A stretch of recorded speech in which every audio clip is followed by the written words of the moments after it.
Good afternoon. I'm Ian Mackintosh and I'm moderating this panel. Just by way of background, previously I've been chair of the UK Accounting Standards Board and I've been deputy chair of the International Accounting Standards Board. Now I'm chair of the Corporate Reporting Dialogue and I'm a part-time consultant. So in this conference, we've heard so far from scientists and academics on sustainability and responsible investing. And now, as a logical follow-on, we're going to hear from accounting practitioners and standard setters on this subject. We'll be discussing what's going on in the standard setting world and when are we going to see global standards? What's happening in the accounting profession in this regard? How are professionals and standard setters interacting with academia is of interest.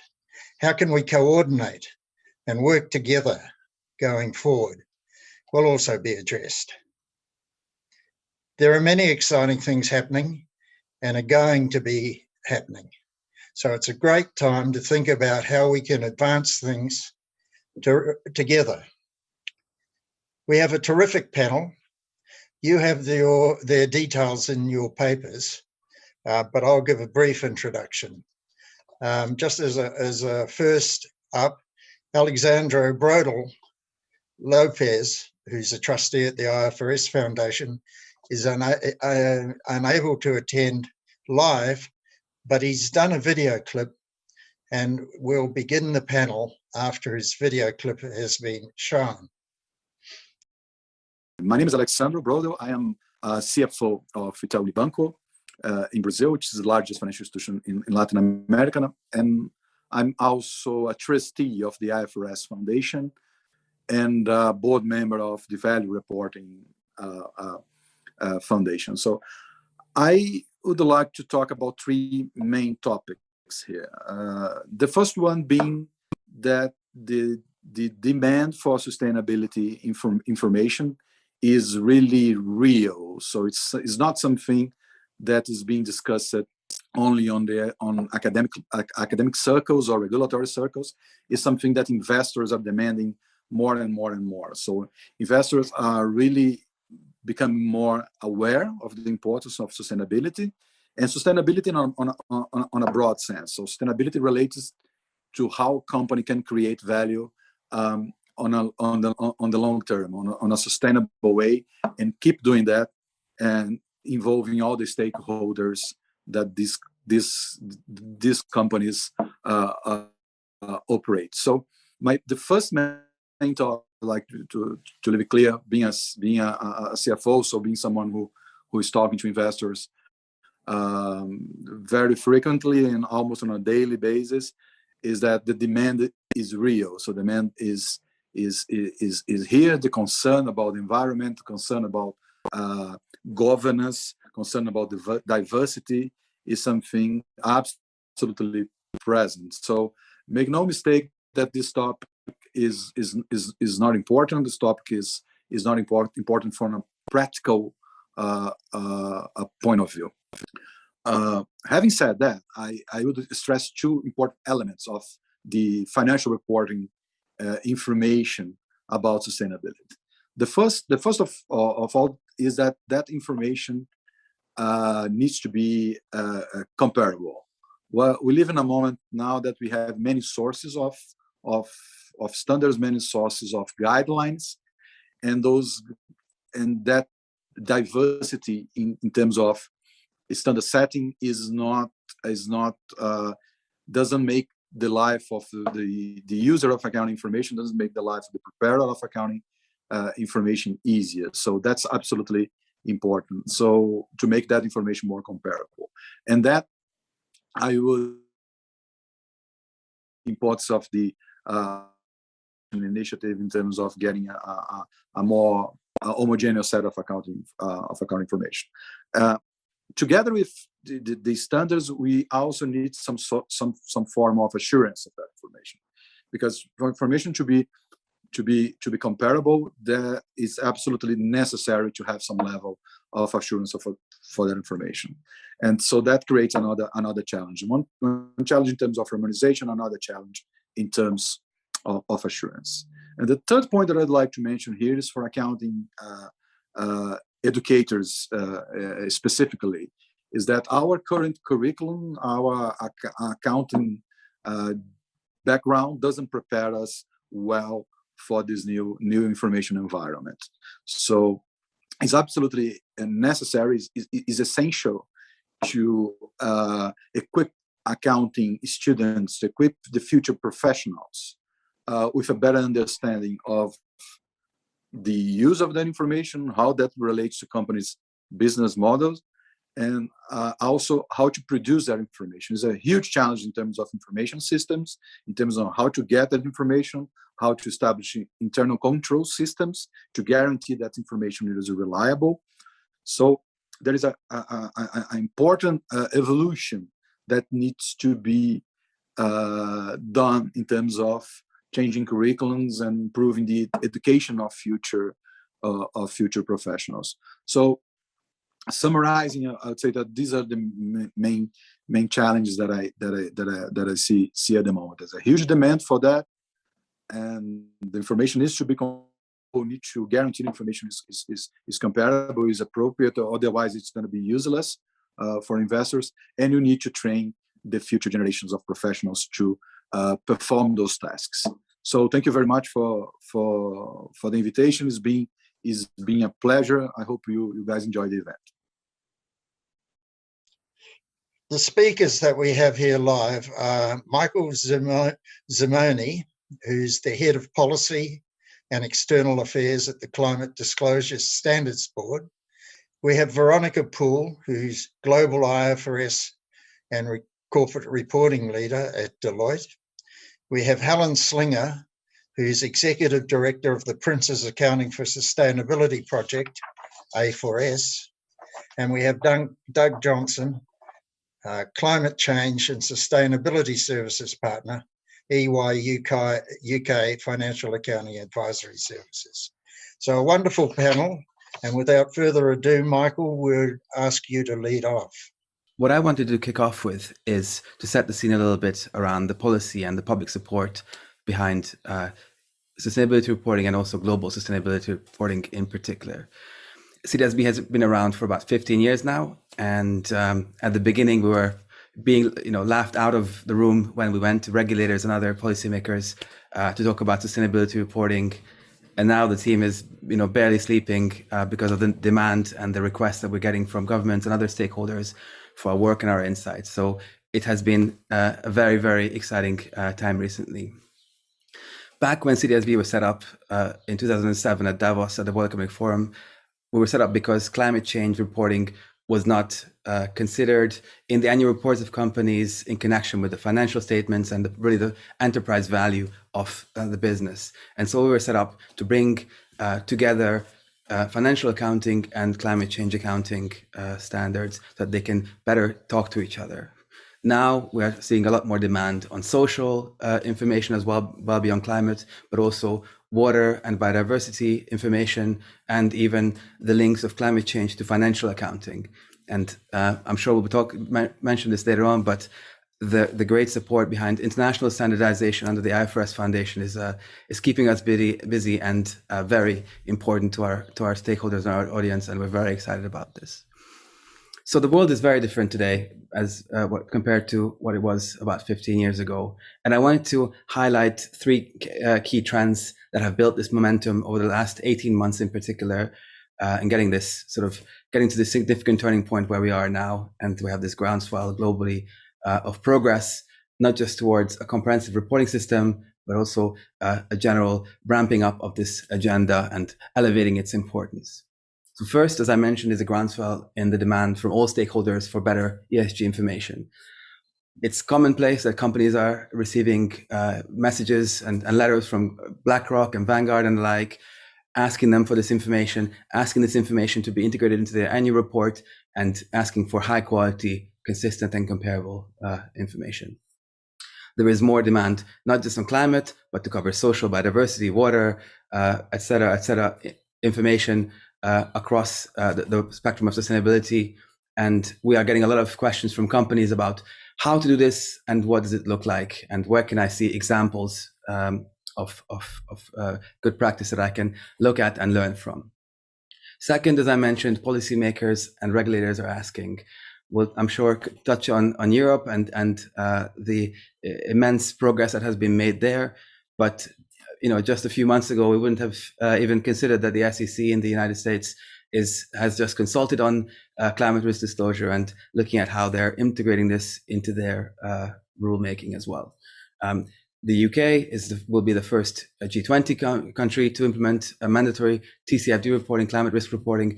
But even my favorite, New Zealand, a smaller economy, has been the first one to lead the way and announce that it will make TCFD reporting mandatory across its largest businesses and financial institutions. And they are working with the External Reporting Board, the National Accounting Standards Setter, to make this a reality, and they're moving fast. So we're seeing regulation, and at the same time, we're also seeing enforcement through the likes of the SEC, but also the UK Financial Reporting Council and others ramping up to keep up with these requirements. And it's a very exciting and fast-moving pace globally around policy.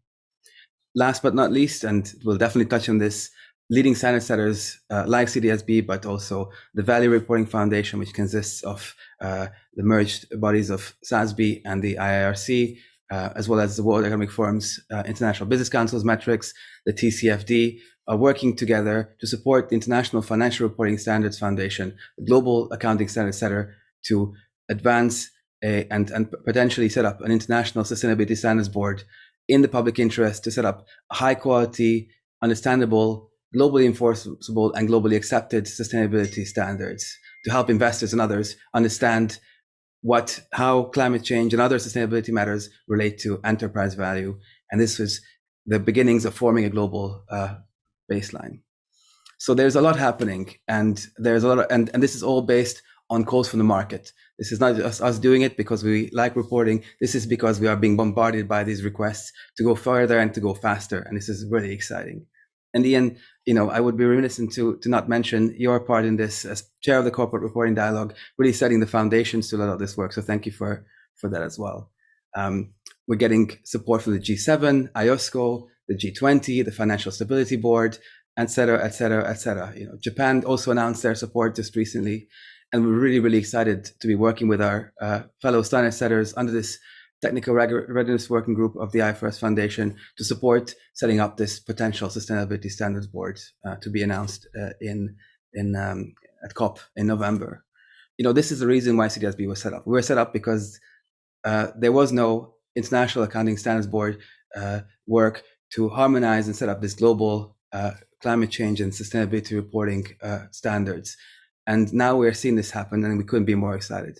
If this process is successful, and we're very optimistic about this process, that means that CDSB will have achieved this mission, and this might be by the end of the year. So we're really excited to see what's happening, and can't wait to see perhaps our mission accomplished by the end of the year. So I'll stop there and hand it back to you, Ian. Thank you.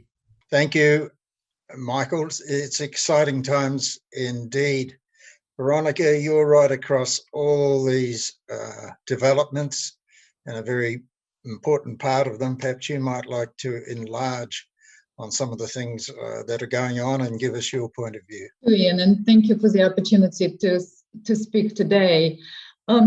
So Michael just talked about the exciting developments at the IFRS Foundation and the moves towards global sustainability standards. What I wanted to touch upon is what companies and the accounting profession need to do to embrace these developments. And while there are undoubtedly very big challenges in order to get to the point where we are all reporting on sustainability matters and climate in a consistent and comparable way around the world, there are also significant opportunities for companies and for all of us as professional accountants. This, of course, will require upskilling the profession and ensuring that sustainability is a core part of the syllabus, both for professional accounting qualifications and for the MBA programs. But perhaps in order to understand what new skills that we all need, we should actually look at the shifts that the companies need to make to respond to the new risks and opportunities. And there are plenty of those. And we already talked about climate change, but societal fractures, social inclusion, impacts on nature, rapidly diminishing natural resources, just to name a few, are all here, and they're all new types of risks that we have to deal with. These sustainability topics are now pretty much essential to value creation, and indeed are very much critical to business resilience. So in fact, if I look at the top risks identified by business leaders in the World Economic Forum's Global Risks Report in 2021, all the top risks actually related to climate change and sustainability issues. And of course, there is a further feature here. These risks manifest themselves very quickly. They can do, and they have done. So if we just think about the pandemic, how quickly that came upon all of us and became a significant business issue. So a company needs to be able to identify these issues and develop the right strategic response very quickly. And this means it has to embed consideration of sustainability into every facet of the organization. It is a shift that requires integrated thinking. So in other words, the company's purpose and consideration for its impacts on the planet, people, and wider economic prosperity should be embedded into everyday decisions. A critical part of this, of course, is transparency and reporting. Now, authenticity here is key. Reporting must indeed reflect as to what the business is doing, how it is run, and it should allow investors to assess how resilient it is in the face of those new risks and opportunities. Investors and indeed other stakeholders also want to understand an organization's commitments to achieve positive impact. For example, how it plans to address climate change. What commitments is it making in respect of trying to drive our common objectives on SDGs and so on? And we need to understand not only what those commitments are, but we need to understand how a company plans to meet these commitments and how that progress is being measured. So clear reporting on these matters can inspire trust and enhance enterprise value. So I've come across this really interesting word, infusing sustainability into the core of the business. And so this infusing sustainability into the core of the business is a very significant task. And I think it requires organizational transformation. So it'll take time. And what we are also looking at is a further transformation where we're all moving from what was largely voluntary, nice to have reporting, to a mandatory ESG reporting regulatory landscape. And that shift also takes time, that shift from voluntary to mandatory. And it requires companies to develop capacity and the right skills, which also takes time. So this journey of implementing integrated thinking, infusing sustainability into the core of the business, needs to start with an understanding of the new business risks and opportunities and their impact on the business model and strategy. But importantly, it then needs to involve implementation of systems, processes, controls for collecting new types of information. And therefore, what it really involves is enhancing management accounting and reporting to include sustainability measures and metrics in order to apply new tools and methodologies, in order to measure what matters now, the new risks, the new metrics that drive performance today. And this means an evolution to bring sustainability issues into the same rigor of governance and controls that we currently expect around financial information. So I call it SOXifying ESG. That's where we need to be. And that's where accountants come in. But not just accountants with technical financial skills, but accountants who also understand sustainability. And they can think about the matters of how this consideration of purpose, people, profit, and prosperity needs to be embedded in every financial decision. So another part of this, which I must mention, is assurance, because this new type of information to be relied on, to be perceived as high quality information like we view the financial information today, probably needs to have a level of assurance attached, whether that is done internally, whether that is external assurance.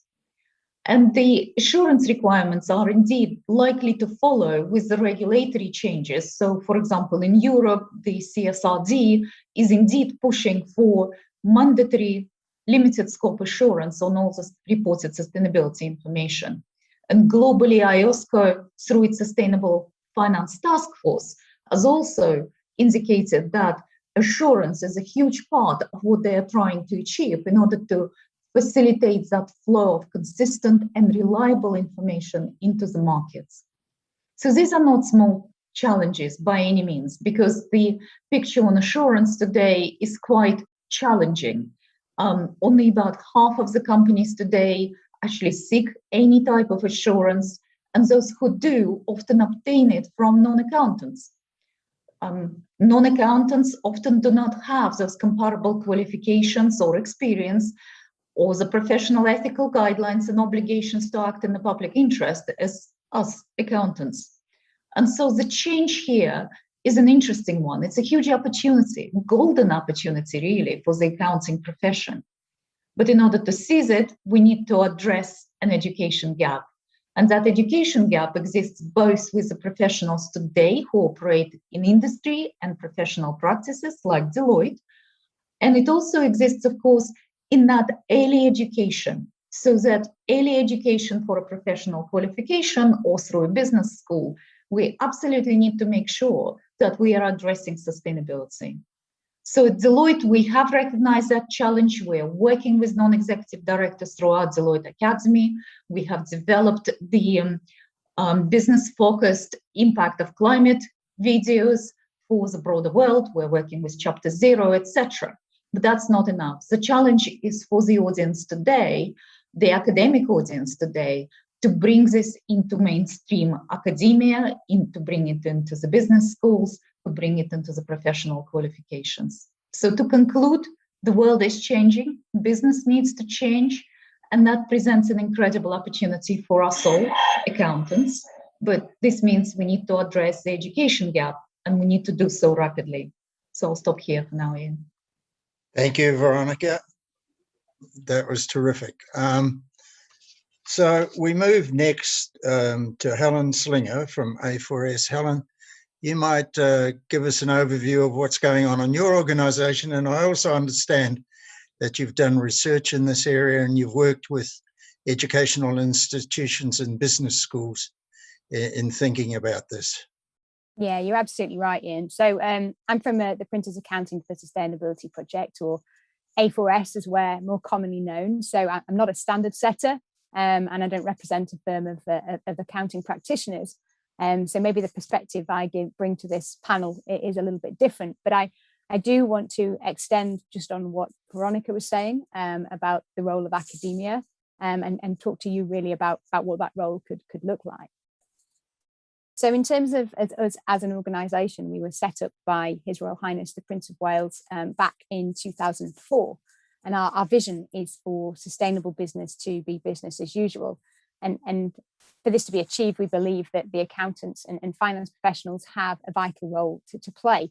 In fact, the transformation of finance is essential if we are to achieve that sustainable future.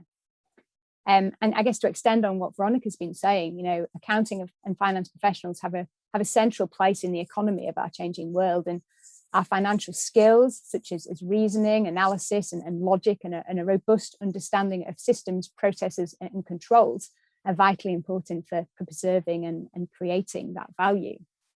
And, they're already helping to drive financial growth for companies and for the economy, and they can also draw on those skills to help drive wider value for all organisations and for our wider society and environment.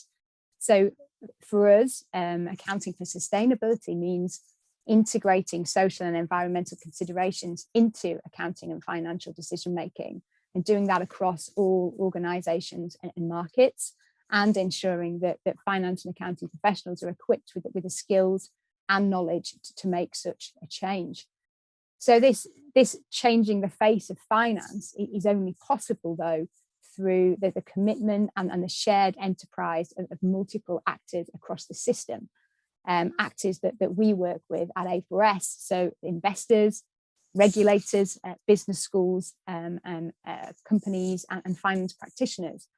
And they all need to be engaged in this endeavour, both independently and jointly, if it's to be successful. So every type of actor in the system needs to understand what they can do in their role and how they can do it, and understanding that continues to develop and evolve. And a lot of the way that we achieve that is through education. So, whilst there's great hope for a sustainable, forward-looking finance system, creating this systemic change is a complex process with a fair few challenges along the way to overcome. So one of those challenges is that there is currently only limited research taking place at this intersection point between finance and sustainability. So the pool of knowledge and insight that we collectively have to draw from is small, and it's limiting the pace of change that can be achieved. So we've heard from the other speakers about the current landscape, and they're given a sense of how much is going on in this space. So there's a tremendous amount of opportunity for academia to uncover new insights, to help overcome some of the many challenges, and to really leave a legacy by being part of the solution. So let me just share some of our work in this space and help to paint a bit of a picture of some of the areas that academia are already investing their efforts and continue to do so in the future. So one of the key activities to mention is our Finance for the Future Awards, in which Deloitte are one of our major partners, and in which Veronica is also personally very invested. The awards recognise financial leadership in building a sustainable economy. And for the last 3 years or so, one of the award categories has been for driving change through education, training, and academia. And we received a wide range of entrants for that category. Our most recent winner was Imperial College Business School with their Centre for Climate Finance and Investment. Now, their entry highlighted their research, which is specifically targeted for a finance audience, and helps fill the knowledge gap about the business case for a global zero carbon transition. And it looks to define and quantify the various investment risks and opportunities. Now, clearly, research like this has the potential to increase investment in climate change mitigating solutions and make a tangible and valuable contribution to the transition. So it certainly ticks that legacy box. And another highly commended entry, which was just pipped at the post by Imperial, was an organisation called CSER, the Centre for Social and Environmental Accounting Research. They're a membership organisation, and they have an academic network that focuses on social and environmental accounting. Now, the centre provides conferences, workshops, and an academic journal, providing opportunities for them to connect and to share ideas on how to teach and research and implementing social and environmental accounting. Now, CSER also nurtures and supports the future of the discipline through an annual Emerging Scholars Colloquium and a mentoring program. So for anyone who wants to take their research journey down the social environmental accounting route, there's an easy access, ready-made network of like-minded academics to learn from and to share ideas with. Now, through our wider work with other actors in the accounting and finance community, so with the investors and accounting firms and CFOs and accounting bodies, it's given us some really useful insights into what further research is needed to help provide new thinking and to catalyse that much needed change. So this includes, for example, it could be like an extension of the work that's done by Imperial. So rather than the business case for addressing climate change, broadening this out to wider sustainability or honing in on specific areas. So the business case for investing in biodiversity, for example, or in addressing social inequality. Or at a macro level, academics could explore the current financing need for global biodiversity conservation and what financial and policy mechanisms could close this biodiversity financing gap. So research could also examine ways in which ways to engage skeptics. So using financial models as hooks and analysing which of those are most likely to be successful. And we also know that more research is needed on the impact of targets on organisational behaviour and how organisations can set metrics that incentivise and drive real change. more evidence is also needed on how we can adapt our existing models and practices to become more sustainable. So, for example, this could look at the concept of integrated capitals that Veronica referred to, and the evolving use of natural, social, and human capital accounting to inform business decision-making, looking at how successful these approaches are, what impact they're having, what cultural changes are needed to embed them into decision-making. And specifically to the point on reporting and standards, research on how the needs of users can be met in most efficient and effective way. So there's all sorts of ways that academia can really help to support this journey. But I guess the message I really wanted to get across just today is that academia has a really exciting and valuable role to play. It can really challenge what that business as usual is. It can provide new thinking. It can develop new ways of doing things. And it can be a real driving force for change within the finance and accounting community.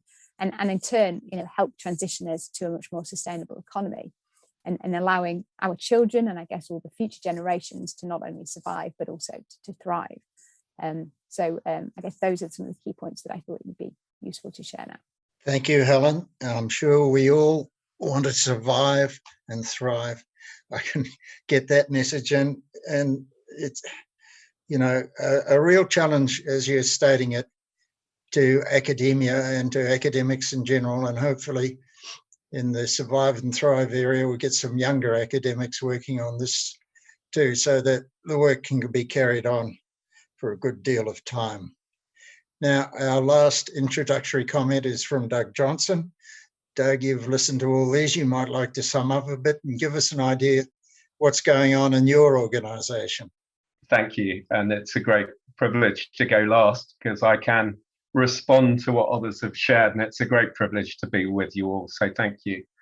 I'd like to obviously comment on what's been shared already, but I'd just like to share a perspective that I don't think we've made enough of, and I think generally we don't make enough of.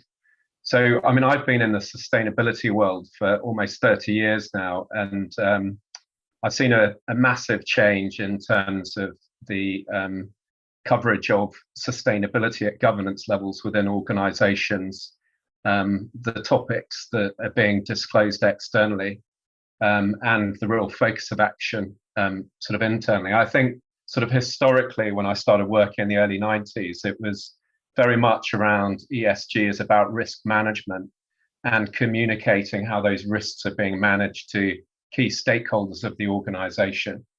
I think the massive shift that I'm seeing, and this is really starting to influence and shape pretty much everything we do, is that ESG, whilst it continues to be relevant in the context of risk management, it's much more about the link to value creation. Value creation, not just for shareholders, but for society more generally. And it's much more linked to the core purpose of the organization. So I think the key shift I'm seeing is that how does ESG, not just your approach, deliver performance across ESG related topics, but how does what you do in ESG, how is that an enabler of your ability to create value for your customers, for your shareholders, for your people? And I think really understanding that connection gets us into a place where organizations are generally able to prioritize what they focus their energies on, but also what they focus their reporting on and measurement on. So I think that link to value is absolutely key. And Helen, just the point that you were making around decision making, I think decision making is an area that needs a lot of change. Because I mean, I work with a lot of sort of energy companies as they're going through a massive transition. And a lot of the decisions they're making are based on sort of two parameters, decarbonisation and likely return on investment. I think there needs to be much more of a focus on value to society, and it's the frame within which organisations sort of make decisions that I think is absolutely key. So given that ESG related information is now used much more front and centre to inform consumer choice, to inform investor choice, to inform choices of who organisations want to work for, there really does need to be much more focus on the point that Veronica made, which is around confidence in the data. So, I mean, I spent a lot of time with audit committees and boards talking about their non-financial disclosure. And when I share with them my view of the lack of maturity of the processes that underpin a lot of non-financial information that's in the public domain, they're absolutely shocked. And, you know, if you see sort of non-financial information as being absolutely critical for business decision-making, investment decision-making, I guess the question is, why isn't more focus being given to the accuracy and completeness of that information? So my view is that, and this is shared by many within my organization, I know across the accounting profession, is that there really needs to be a systematic understanding for organizations of the control environment that sits behind the information that's disclosed publicly. It obviously needs to be proportionate to the relevance of the information that's disclosed publicly. But as a minimum, the audit committee, if it's in the annual report and accounts, needs to feel confident that that information is fit for purpose and they can rely upon it, and they're perfectly happy to be judged by it. And in some cases, that does mean independent assurance, but a lot of it is about really understanding, you know, the first, second line of defense around the data. I mean, I'm always amazed that, you know, when we challenge some information, that actually the source is just so unclear, and therefore the reliability is very challenging. So I think, you know, boards need to be more equipped to challenge the information that goes in the public domain. And I think, you know, users of the information need to also raise questions about, well, how are you confident in this information? I'd like to just sort of share a few views as well on training, and completely agree that there is a massive need for reskilling in this area, and a massive opportunity for finance to really engage. So, I mean, I come from the sustainability pen, and you know, the focus of most sustainability practitioners is all about action and making a difference. It's less about robust controls around, you know, reporting information. And I really think this is a time where financial professionals, accounting professionals, really need to engage with this topic and think, how can our skill set really build rigor to the way in which organizations are reporting this in a transparent way that's decision useful? And part of that is integrating certain considerations into financial audit and integrating it within the financial auditors training activities, but also just, you know, how do we equip, you know, heads of audit committees? How do we equip CFOs, financial controllers, to really start to make a difference within their organizations, the organizations that they represent in this space? I think just one final thing that I'd just like to share is that, I mean, the TCFD, more than anything, over the last 2 years, has really raised the profile of ESG with the audit committee and with the leaders within finance functions. And just the amount of engagement that we're having and that we've had over the last sort of 2 years, it's just been incredible. I mean, on my journey working within one of the big fours, having come from a more boutique sustainability consultancy, it was always about, this should be important. Why aren't CFOs getting it? And now what we're finding is that there's much more of a pull for this sort of expertise to really get to grips with what's important, how do we measure it, what should we be disclosing, how do we actually tell that value story much more effectively through the way in which we communicate ESG information. So I'm just going to pause there. I'm conscious I'm sort of sharing lots of things and perspectives, but very much look forward to the discussion. Okay, thank you very much, Doug. That was very interesting. And everybody's on the same roll, aren't they? This is really gathering momentum. It's important. We need to work with that momentum as much as we possibly can. Before I go on to any questions, do any of you wish to ask one of the others a question, or do any of you have further comments to make? We have a good 20 minutes to go, so don't hold back. If you want to build on something that's been said or query something that's been said, now's your time. I was actually thinking I might come back on some of the things that Doug said. That's okay. Because I think the point you were making there around the control environment and then the accuracy and completeness of sustainability information, I think you're absolutely right. And I think I ran a webinar this morning around management information, and it was looking exactly at that point. And I was working with companies from all over the world on this. It's more of an interactive workshop, really, but looking at some of the challenges that they're up against. And even though they're large organizations with sustainability at the heart of what they do, they're really grappling with the quality of data that they're able to access, and really grappling with how to increase that accuracy. And I loved your comment, Veronica, about the SOXification of ESG. I've not heard that phrase before, but I knew obviously exactly what you meant. And I think when you're looking at internal decision making, it's actually there are instances where you don't need perfect information. The control environment doesn't need to be as strong. Sometimes, depending on the decision you're making, actually, if the number is the right order of magnitude, then that's good enough.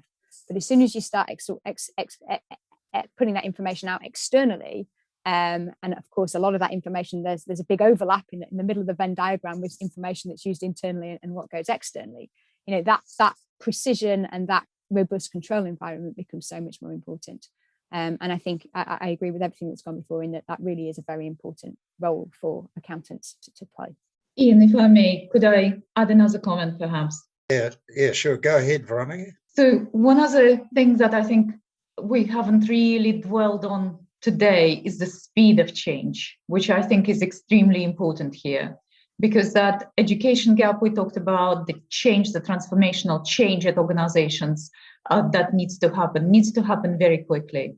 Because what is happening with the regulatory landscape, with that move from the voluntary reporting on the sustainability matters to the mandatory regulated reporting on sustainability matters, is happening very fast.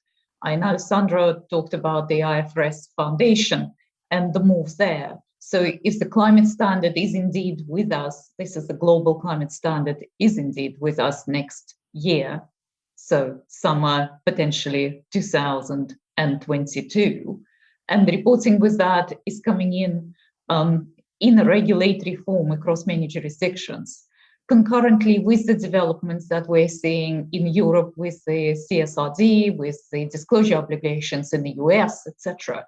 That transformation where you need to move from maybe I have submitted some data that I held on a spreadsheet somewhere within my organization to a particular rating agency or for a specific purpose, to a point where this is at the heart of all the company communications. It is robust, it is clear, it's in the mainstream filings, it's in the mainstream annual reports. That transformation needs to happen very quick. And that basically means those rare skills of the sustainability experts need to move from being just a sustainability niche skill into the core mainstream skill, but be accompanied with the core accounting skills, integrated with the core financial accounting skills in that very short space of time. And I think that challenge is big enough in a profession. It is incredibly big once you get to the industry. The speed of change is really quite important here. How do you achieve it so that companies report, but also with education. So I just wanted to reemphasize that speed, the urgency.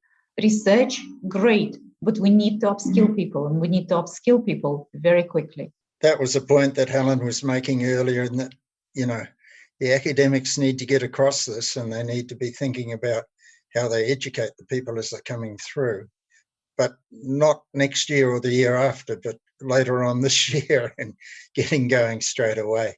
I don't want to stop you guys because I think this is a very good conversation. So if anybody else has got any other comments, you're very welcome. I fully agree with this, and there's also a real call to action to all the membership bodies globally This stuff has been in the curriculum, but it's been sort of, talking to some fledgling accountants, it's been something that you sort of do on the side and really not sort of part of that mainstream curriculum. And there are some good examples, CPA Canada, others are doing great stuff to upskill their curriculum as well, and sort of continued professional development courses. But there's, completely agree. Another point I want to perhaps add to this is also that we'll need to have a look at how this flows over or impacts the application of IFRS as well and financial reporting standards.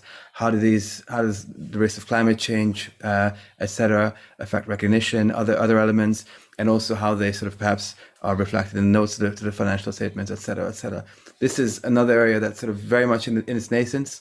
There are a few examples of annual reports where some of the braver companies have done some work as well, but it's another important area to make that link between financial performance, enterprise value, and sustainability, climate change. Well, Michael, that's a really interesting point, and I know Nick Anderson at ISB's done a bit of work on how you should report on those things.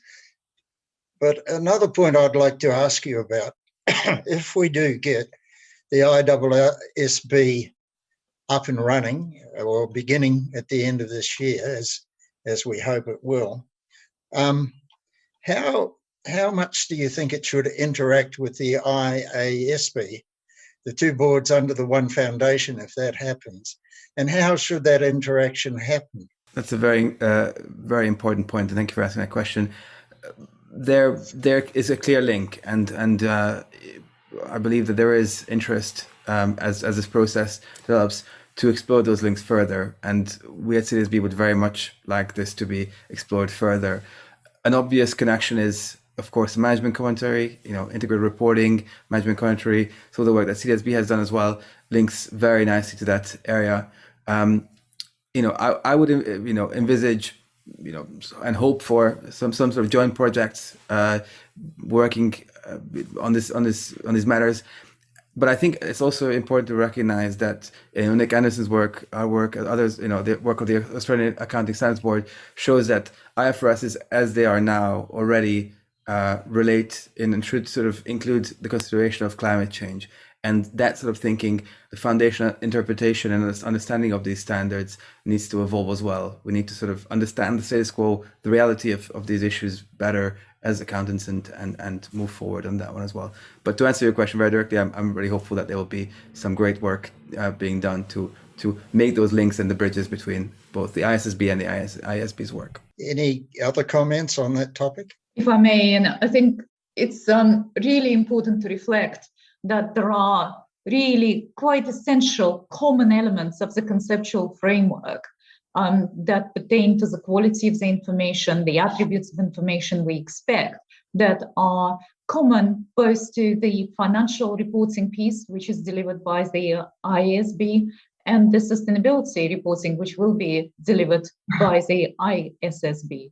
So I think it is really important to find an organizational architectural response that delivers that integration that Michael and you are talking about. Because fundamentally, I think there are common elements that need to be jointly owned. Now, how do you achieve that joint ownership? That I think is a structural, organizational structural piece that needs to be addressed. And of course, now, as the constitutional changes consultation closes at the end of July, I think it closed. So I think that is one of the biggest questions that is being addressed by the by the IFRS Foundation's trustees, who are putting various mechanisms in place. So I think that really needs to be addressed. The other point I think to note is that integration piece is what really differentiates the IFRS Foundation as the right, if you wish, body that needs to house the overarching principles as well as both the financial and sustainability reporting under their umbrella. Because I think the responses, the 600 responses that came back to the IFRS Foundation's consultation, they all pointed to one thing, that integration is extremely important to all stakeholders, they want to see that connectivity between what is said in front and the numbers as they are reported. I think that is really quite important, and that needs to be delivered by the IFRS Foundation. Would you see a common conceptual framework? I would see something similar to what the Group of Five had published in their December prototype conceptual framework, which is more of a diamond structure. So common elements as they pertain to some of the overarching principles, materiality, for example, or as I mentioned, attributes of information. Common disclosure elements, so the bottom of the diamond, the common disclosure objectives almost.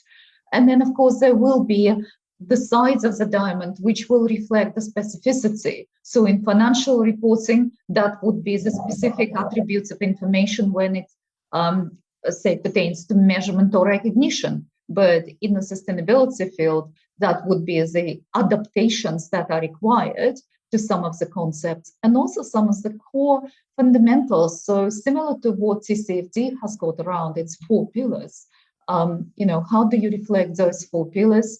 How do you therefore approach each and every topic? And of course, trade-offs, connectivity, boundary for sustainability reporting, some of the big concepts that need to play out. And I think there will be adaptations, both for financial reporting and sustainability reporting, but there will be common elements. That's how I see it. Good. Doug, I see you've unmuted, so would you like to speak up? So I'm going to share with you my biggest frustration with ESG reports, if I may. So I look at many ESG reports, and the biggest frustration I have is you can read through all the reams and reams of information and still not be clear about how ESG interacts with the business. And if we do this annual survey of about 1,000 climate-related disclosures, and by far the biggest weakness across them all is how the organizations describe the impact of climate change on their ability to deliver their strategy. So, I mean, I think, and I'm not as involved with these, what's happening at an international level around accounting standards, but my real encouragement would be, the ESG information must be useful. It must be useful for investors primarily. And it must be useful to inform an understanding as to how does an investment in improving performance across ESG actually enable me to be a more resilient and a more successful business over the long term. So how does our response to climate change enable us to better serve our customers? How does our response to dealing with packaging enable us to be future-proofed against future regulations? It's setting it in the context of the strategy. And I think the two bodies need to bring the two together. This isn't about reporting on ESG and reporting on financial. It's about reporting on what's important to the business and stuff that's useful. I mean, I don't know.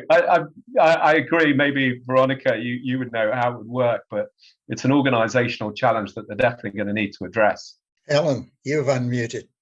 Yeah, because I think you're absolutely right. So I think it's too often we see that companies have a sustainability strategy, and it could be an all singing, all dancing, brilliant sustainability strategy. But unless it's a fundamental part of the core business strategy and they've actually got a sustainable business strategy, then they're not going to be able to answer that question that you so rightly pose, and they're not going to be able to answer it effectively.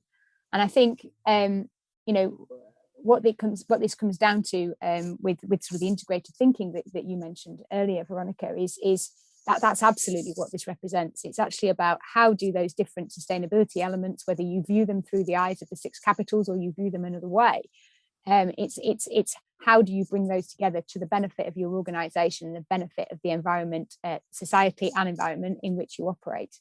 And I think for me, what we see all too often in the reporting sphere, with particularly with a lot of what we put out there at the moment in sustainability being voluntary, is that the information that's going out is not making that connection, and it's not actually reflected in the way that the organizations are making decisions, because they're still having that sustainability strategy parked over here, and then the real stuff, the business strategy, is over on this side. So I think there's a real role for that, for sort of integrated reporting being applied properly and integrated thinking kind of way. And I think that's a really important part to taken into account as we move along this sustainability journey from a reporting perspective that we're on at the moment. Good, thanks, Veronica. Last word to you, because we're down to about 3 minutes. Thank you. But the phrase that Doug used really resonated with me. And I think this is exactly right. This is about reporting on what really matters, measuring and reporting on what really matters. And what matters to business today is extremely wide-ranging and includes a whole breadth of sustainability issues. So it's not really about sustainability reporting and financial reporting. It is about reporting on what makes the business profitable and resilient in the long term. And I think that's what we must remember. And that's how we should teach the practitioner of the future to address accounting. What matters is now very broad.